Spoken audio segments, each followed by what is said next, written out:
इस वीडियो में हम डिस्कस करने वाले HDFC AMC शेयर के बारे में। क्या इसका टाइम आ गया है, क्योंकि इसमें बहुत सारे लोग ने इन्वेस्ट करके रखा है अपने पोर्टफोलियो में। तो इस वीडियो में हम डिस्कस करेंगे क्या इसके लिए पॉजिटिव साइंस है अभी, जिसके कारण जो शेयर का प्राइस है अभी हाल फिलहाल में एक अच्छा रिटर्न्स दिया है। लेकिन क्या आने वाले टाइम में ये कितना अच्छा रिटर्न दे सकता है, नहीं दे सकता है, उस पर हम डिस्कस करेंगे। और पहले ही मैं डिस्क्लेमर दे देना चाहता हूँ कि ये किसी भी तरीके का बाई और सेल का रिकमेंडेशन नहीं है, सिर्फ एजुकेशनल पर्पज के लिए ये वीडियो है। तो आप अपना कोई भी डिसीजन लेने से पहले आप अपना ड्यू डिलिजेंस जरूर कीजिएगा या आपने फाइनेंशियल एडवाइजर जरूर कंसल्ट कीजिएगा। चलिए शुरू करते हैं आज का ये एजुकेशनल वीडियो।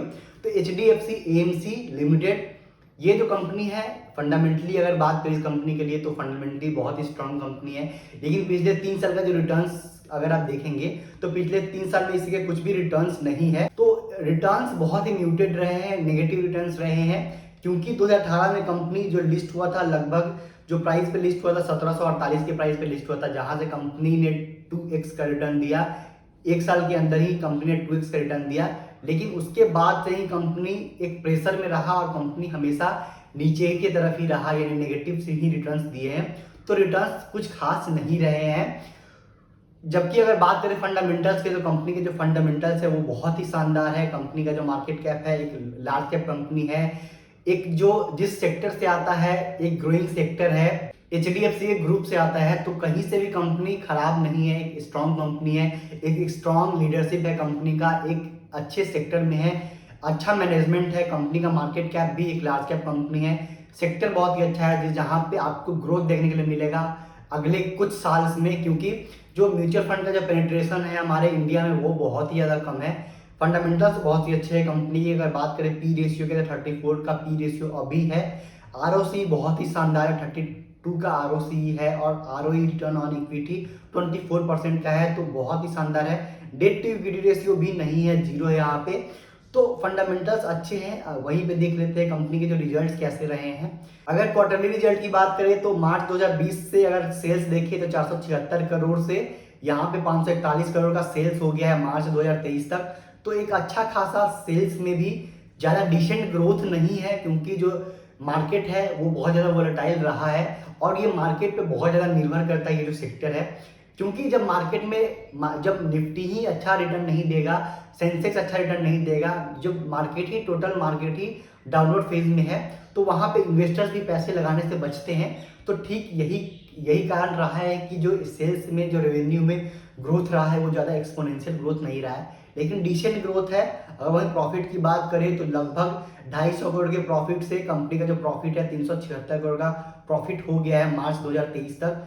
तो यहाँ पे नेट प्रॉफिट में भी एक अच्छा खासा जंप है। वहीं अगर प्रॉफिट एंड लॉस यानी ईयरली प्रॉफिट एंड लॉस की बात करें तो सेल्स 2013 से सेल्स 777 करोड़ से 2478 करोड़ का सेल्स हुआ है, यानी अच्छा खासा यहाँ पे आपको ग्रोथ दिख रहा है ईयर ऑन ईयर बेसिस पे। ऑपरेटिंग प्रॉफिट मार्जिन जो है 59% से ऑपरेटिंग प्रॉफिट मार्जिन अभी 78% का ऑपरेटिंग प्रॉफिट मार्जिन है। तो ऑपरेटिंग प्रॉफिट मार्जिन में भी एक अच्छा खासा ग्रोथ देखने के लिए मिल रहा है। वहीं नेट प्रॉफिट की बात करें तो 319 करोड़ से, और 319 करोड़ जो प्रॉफिट था मार्च 2013 में ये प्रॉफिट हुआ करता था, और अभी का जो प्रॉफिट है 1424 करोड़ का प्रॉफिट रहा है। तो इसमें कई गुना का प्रॉफिट में उछाल देखने के लिए मिला है। तो फंडामेंटल्स कंपनी के बहुत ही इंप्रेसिव है, बहुत ही स्ट्रांग है, कैश रिच कंपनी है। अगर वहीं बैलेंस शीट की बात करें तो बोरोइंग्स जीरो है, यहाँ पे कोई भी बोरोइंग्स नहीं है। तो बोरोइंग्स का यहाँ पे डेट का कोई भी प्रॉब्लम नहीं है कंपनी के पास। रिजर्व 6000 करोड़ के रिजर्व है कंपनी के पास। वहीं फिक्स एसेट्स की बात करें तो 150 करोड़ का फिक्स एसेट्स है। इन्वेस्टमेंट है 6000 करोड़ का। अगर अदर एसेट्स में देख लेते हैं कि कैश इक्विवेलेंट्स, कैश में 4 करोड़ है कंपनी के पास कैश। अदर एसेट्स 117 करोड़ का है। तो कंपनी के जो फंडामेंटल्स है वो बहुत ही अच्छे हैं। कैश फ्लो अगर देखेंगे तो cash from operating activity 1149 crore का कैश है, कैश फ्रॉम ऑपरेटिंग एक्टिविटी है, यानी कंपनी के पास कैश पैसे आ रहे हैं, जो कंपनी बिजनेस कर रही है उससे उसके पैसे आ रहे हैं। तो कंपनी के जो नेट कैश फ्लो है वो भी पॉजिटिव है। तो कंपनी का जो ओवरऑल अगर फंडामेंटल्स देखेंगे तो कंपनी के फंडामेंटल्स बहुत ही स्ट्रांग है। तो पिछले जो 3 साल से जो रिटर्न्स रहा है वो म्यूटेड रहा है। इसका ये मतलब नहीं है कि कंपनी का जो फंडामेंटल्स है उसमें कहीं भी कोई भी प्रॉब्लम रहा है। ऐसा क्यों है वो भी मैं आपको एक्सप्लेन करूंगा कि ये जो रिटर्न्स है ये म्यूटेड क्यों रहे हैं। उससे पहले हम देख लेते हैं कि शेयर होल्डिंग पैटर्न क्या है। तो कंपनी का जो शेयर होल्डिंग पैटर्न है वो 62% का है। 52% HDFC के पास है। HDFC जो पेरेंट कंपनी थी उसका भी मर्जर हो गया है HDFC बैंक के पास, तो अब ये जो होल्डिंग है प्रमोटर्स का वो HDFC बैंक के पास होगा। वहीं अगर बात करें यहाँ पे ABRDL इन्वेस्टमेंट मैनेजमेंट लिमिटेड का, जो formerly standard life investment limited था, जिसके पास 10% का जो होल्डिंग है, उसने अपने शेयर्स बेचे हैं लगभग 2,17,78,000 शेयर्स इसने बेचे हैं। लेकिन यहाँ पे खरीदा कौन है, तो खरीदा है, अगर कोई किसी स्ट्रॉन्ग हाथ ने शेयर्स को बेचा है तो स्ट्रॉन्ग प्लेयर्स ने ही इसको खरीदा है, जहाँ पे स्मॉल कैप वर्ल्ड फंड्स का नाम आता है, SBI म्यूचुअल फंड का नाम आता है, जूलिया इन्वेस्टमेंट PT लिमिटेड का नाम आता है, सोसाइटी जनरल का नाम आता है। ये सभी दिग्गज FIIs है, दिग्गज DIIs है। यहाँ पे अगर आप ब्लॉक डील्स में देखेंगे तो आपको बहुत सारे नाम दिखेंगे। सेल किसने किया है, तो ABRDL इन्वेस्टमेंट मैनेजमेंट लिमिटेड ने किया है, लेकिन जो परचेज किया है उसमें आपको दिग्गज नाम दिखेंगे, SBI म्यूचुअल फंड्स, आपको सोसाइटी जनरल दिखेगा, SBI म्यूचुअल फंड दिखेगा, BNP परिवार दिखेगा। जितने भी दिग्गज आप FIIs DIIs का नाम ले ले, American funds insurance series, Norges bank of on account of government petroleum fund, तो जितने भी दिग्गज FIIs है DIIs है, सभी के आप यहाँ पे नाम आपको देखने के लिए मिलेंगे। तो कहने का मतलब है कि अगर किसी दिग्गज ने यहाँ पे शेयर्स को बेचा है तो जो खरीदा है वो भी दिग्गज है, दिग्गज FII, दिग्गज DIIs है, तो यहाँ पे कोई प्रॉब्लम नहीं है। और ये जो हाल फिलहाल कंपनी ने जो प्रमोटर्स है, जो ABRDL इन्वेस्टमेंट प्रमोटर्स था, उसने सेल्स किया है और उसके बाद भी शेयर्स अच्छा खासा इंक्रीज हुआ है, तो इसके बेचने से कोई फर्क नहीं पड़ा है। बाकी पॉजिटिव साइन ही है कि कंपनी के पास और भी अच्छे इन्वेस्टर्स आए हैं जो दिग्गज FII है, दिग्गज DIIs है, तो यहाँ पे भी कोई भी प्रॉब्लम कंपनी के फंडामेंटल्स में नहीं दिखता है। अब बात कर लेते हैं कि जो इसके रिटर्न्स है वो म्यूटेड रिटर्न्स क्यों रहे हैं। ये जानने से पहले हमको ये जानना पड़ेगा कि जो स्टॉक मार्केट है वो कैसे काम करता है। तो स्टॉक मार्केट ऐसे काम करता है कि जब कोई एक अच्छा खासा रनअप देता है कोई भी कंपनी के शेयर्स, उसके बाद एक ऐसा टाइम आता है जहाँ पे आपको टाइम करेक्शन देखने के लिए मिलता है। वहीं अगर इसके प्राइस चार्ट अगर हम देखेंगे, यहाँ पे प्राइस चार्ट हमारा अवेलेबल है, जब यहाँ लिस्ट हुआ था 2018 के अगस्त में, उसके बाद कंपनी ने बहुत ही अच्छा खासा रनअप दिया था 1700 के लेवल से यहाँ पे लगभग 3700 का लेवल, यानी लगभग डबल से भी ज़्यादा रिटर्न दिया था। उसके बाद इस कंपनी के चार्ट में, कंपनी के प्राइस में आपको एक फॉल देखने के लिए मिला है, यानी कि एक टाइम करेक्शन देखने के लिए मिला है। ऐसा सभी कंपनियों के साथ होता है।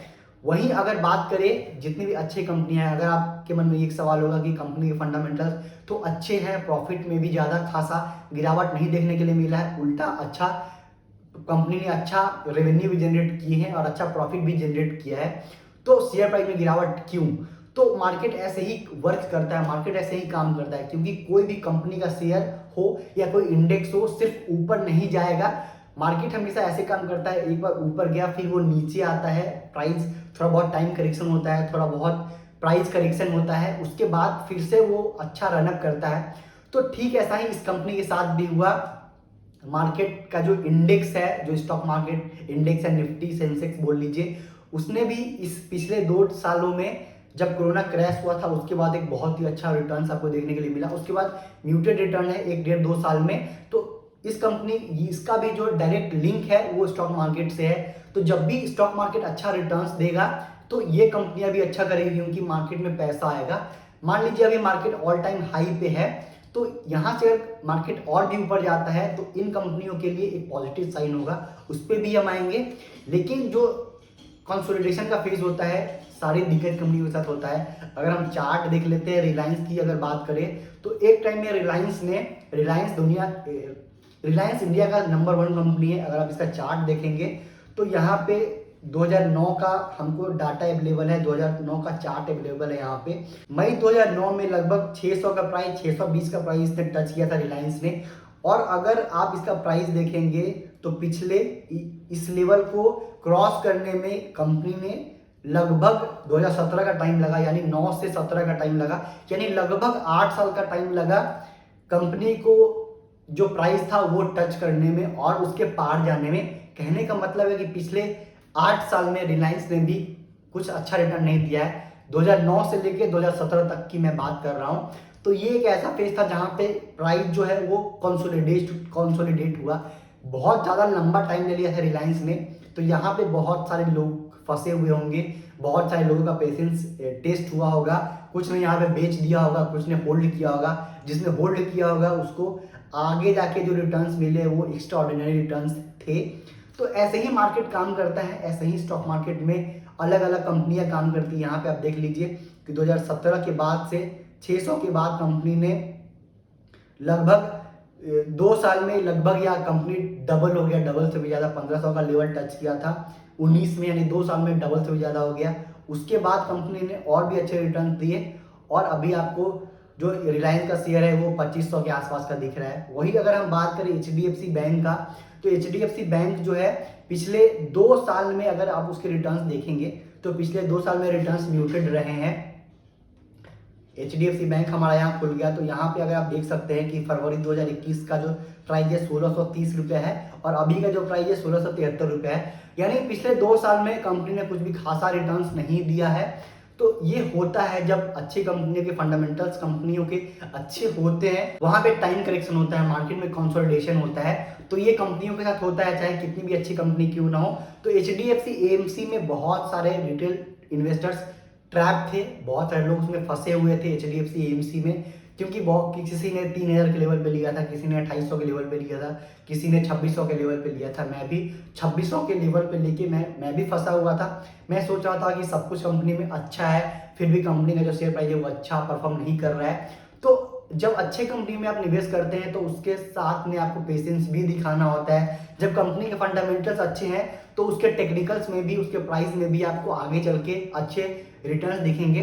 मान लीजिए पिछले 3 साल में HDFC AMC ने अच्छा रिटर्न्स नहीं दिया है, क्या पता कि पिछले अगले 1 साल में आपको यहाँ से 100% का गेन भी आ सकता है। नो वन नोज, कोई भी जानता नहीं है। तो अगर 3 साल का रिटर्न अच्छा नहीं है, 0% रिटर्न है या नेगेटिव रिटर्न है, तो अगले 1 साल में 100% रिटर्न आ गया तो आपका जो 3 साल का रिटर्न है वो ऑन एन एवरेज बेसिस पे 20 या 25% का रिटर्न हो जाएगा, जो एक अच्छा खासा रिटर्न होता है। तो स्टॉक मार्केट ऐसे ही परफॉर्म करता है। आपको हमेशा अच्छे कंपनियों में अगर आपने पोजीशन लिया है तो थोड़ा बहुत पेशेंस का लेवल टेस्ट होता है, तो आपको होल्ड करना चाहिए, मेरा यही मानना है। और मुझे लगता है कि HDFC AMC, अगर इसके HDFC AMC की बात करें तो इसका जो ऑल टाइम हाई है आपको 3700 का लेवल अभी चल रहा है, 2300 के लेवल के आसपास 2295 चल रहा है। तो यहाँ से आपको 3700 का लेवल आने वाले टाइम में आपको दिख सकता है। हो सकता है कि अगले 6 महीना में आ जाए, अगले 1 साल में आ जाए, लेकिन यहाँ से एक अच्छा खासा आपको रिटर्न दिख सकता है। उसके रीजन क्या है? तो उसके कुछ रीजन है, उसके कुछ कारण है, क्योंकि ये जो डायरेक्ट मार्केट से लिंक है। तो अभी निफ्टी ऑल टाइम हाई पे है, अगर यहाँ से मार्केट और भी ऊपर जाता है तो वहाँ पे ग्रीड पैदा होता है, यानी सभी को लगता है कि मार्केट ऊपर जा रहा है, हमको फोमो हो रहा है, तो मार्केट में और भी इन्वेस्टर्स ऐड होते हैं, या जो पहले से इन्वेस्टर्स है वो स्टॉक्स परचेज करते हैं, या म्यूचुअल फंड के थ्रू अगर आप इन्वेस्ट करते हैं तो रिटेल इन्वेस्टर्स म्यूचुअल फंड के थ्रू इसमें इन्वेस्ट करते हैं। तो ये HDFC AMC यानी एसेट मैनेजमेंट कंपनी है, तो म्यूचुअल फंड में अगर पैसा आता है तो इस कंपनी को भी फायदा होगा।